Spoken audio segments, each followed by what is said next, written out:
સુરતમાં ડીજીવીસીએલ દ્વારા underground વાયરિંગમાં fault શોધવા માટે અતિ આધુનિક ટેકનોલોજી વસાવાઈ.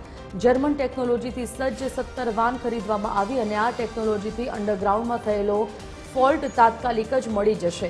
હવે કલાકો સુધી પાવર કાપની સમસ્યાથી છુટકારો મળશે. 1.82 કરોડની એક વાન એવી 17 વાન ડીજીવીસીએલ દ્વારા ખરીદાય અને આ મશીનમાં અંડરગ્રાઉન્ડ વાયરોમાં ફોલ્ટ કયા સ્થળે કેટલા ઊંડાણે છે તેના સચોટ માહિતી આપશે.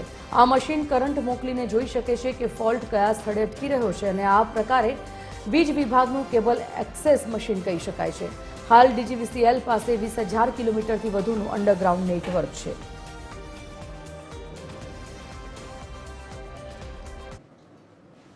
ટેકનોલોજીમાં મેઇન મેગર કંપનીનું એક ઇન્સ્ટ્રુમેન્ટ આવે છે જેની કિંમત 1 કરોડ 10 લાખ જેવી છે. ટોટલ જે આખી વેનની ઘણી બધી અંદર ઇન્સ્ટ્રુમેન્ટ ભેગા થઈને એક યુનિટ બનેલું છે. ટોટલ 1.82 કરોડ જે છે એમાંથી 1 કરોડ 10 લાખ જેવું જે મેગર કંપનીનું એક ઇન્સ્ટ્રુમેન્ટ છે.